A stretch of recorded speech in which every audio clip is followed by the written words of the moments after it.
Hey guys, I'm Shawn coming at you from Waco, Texas. Today I'm going to teach you how to play You've Got a Friend in Me by Randy Newman from the movie Toy Story. We've all heard this, right? Let's take a listen. Let me try that again.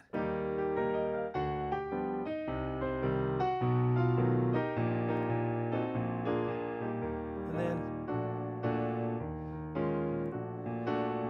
you got a friend. All right. Great song.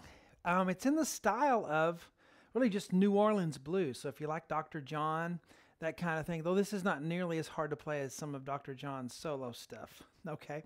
But it's a great introduction to that style, New Orleans blues style, kind of a combination of blues and like ragtime. Ragtime's like Scott Joplin to me. That's what it feels like when I play it.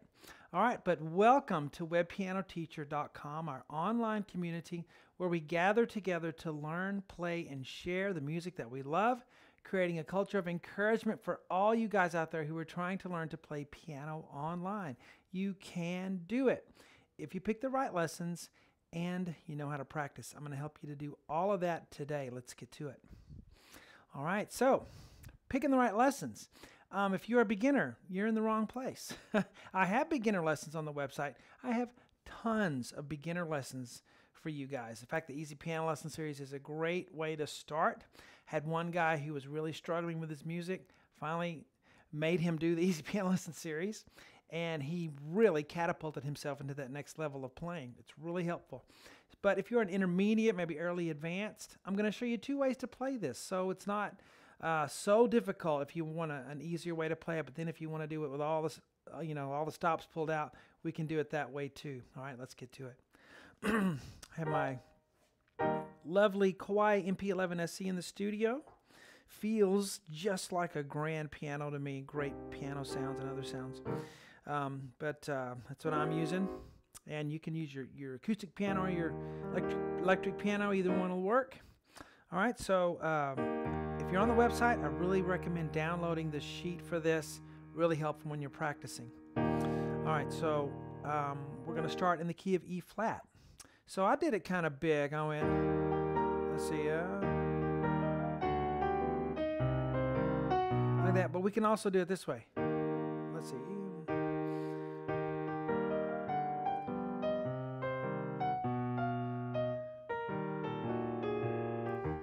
And that'll work with the simpler notes. But let's learn what I have written here on the board first. All right, B flat, E flat, G on the right, left hand on an E flat. Now Randy's kind of really playing a real simple piano part. Doesn't really cover everything, that big band sound that they got going, so I've added things here or there to fill it out. All right, so we have count one as an E flat chord. One, got that? Okay, just take your hands off the piano, put them back on, see if you can nail that E flat chord. One, now. So one, now what I'm going to do, I'm going to get in position for this. Okay, speaking of getting in position, we had a live lesson today, and the lesson was over getting your hand in position for those arpeggiated chords. Because face it, music is scales and chords. That's really what it is.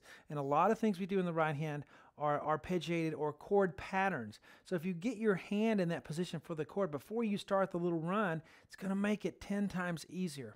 So that's what I'm talking about here. Let's get back to the board. So I'm going to get in position. I'm going to go ahead and get 1, 2, and 3 on G, B flat, E flat. And then I can put my fifth finger on the F. And then F sharp, G. So 1, F sharp, G. My left hand's going to come up here and do G, B flat, and E flat. I wrote that E flat on the right hand part because it's so high. So we have 1. So just try that much. Don't try to play all of it. Just 1. Again, 1. A lot of piano playing is picking up and moving from one place to another. Being comfortable on the keyboard, moving everywhere. So if you're not good at that, practice the move. Yeah, we can all play it once we're there, but getting there. There we go. Now, here's the next move. F sharp octave, G octave.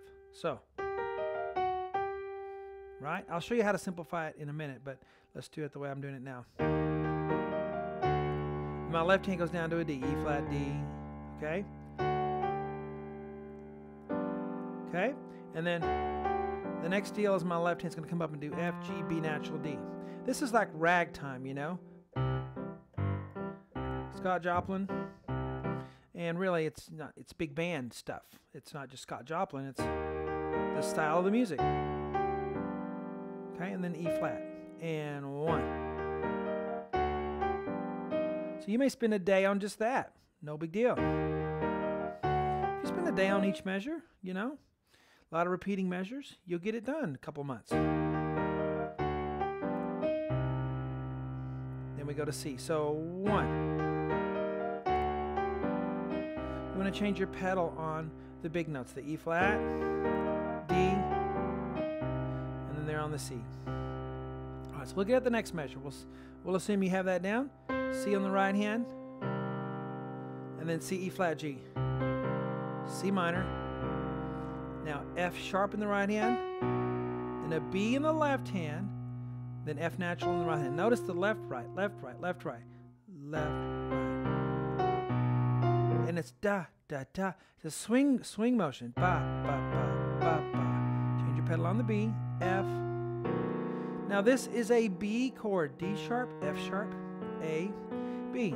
Now, some of us freak out on some chords because we go, I have no idea what that chord is.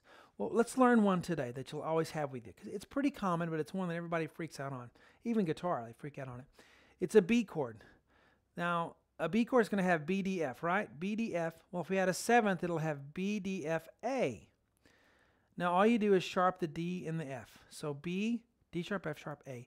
B, D, F, A with the D and the F sharped. Back to the board. Okay, now it's mixed around a little bit, but D sharp, F sharp, A, B. Anytime you have that combination, it needs to ring a bell in your mind. B7 chord. It's a B chord with a 7th. And A is the 7th. Okay?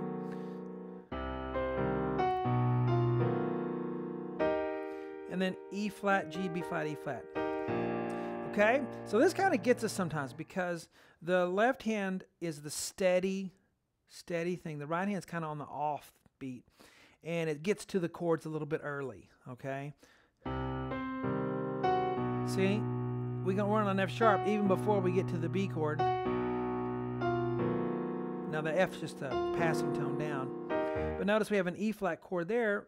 We're on a B chord, but the E flat chord doesn't really happen till here, but the right hand's a little ahead, jumping the gun a little bit. Okay? So I hit my B flat there. Here's an E flat chord, E flat, G, B flat, E flat. Remember, when you have a 4-note chord, you can many times leave the bottom note out if it's too many notes for you. And then we'll have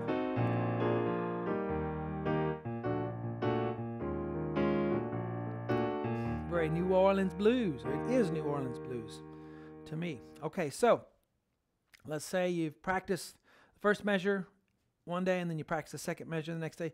Put them together and then you practice playing them back to back, first measure, second measure. So let's do that. I'll do it one time really slow and then one time a little bit faster. Here we go. Slow. 1.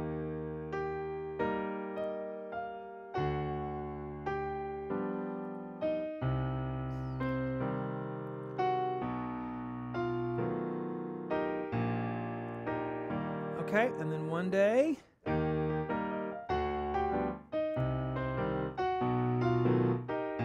And New Orleans blues has that kind of a lift. 1. On the boom chuck, right, boom chuck, boom chuck. But on the chuck, you have a little.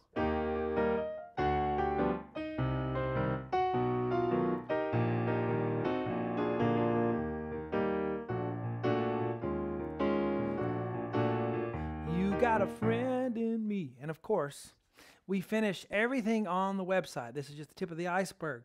Got it real zoomed in or zoomed out. You'll see it's a whole page of music. Take it all the way through. Every little New Orleans staple thing is pretty much in this one. So you'll get a good taste of that if you like to graduate someday to Dr. John stuff. That'll be fun. All right, remember, don't forget to download the sheet. Check out our podcast, our Artist Series podcast. We've already done one on Elton John. You can find it on YouTube or Web Piano Teacher Podcast on iTunes. And the free live lesson that we did this week. Check that out too. Guys, hope you enjoyed it. Talk to you later.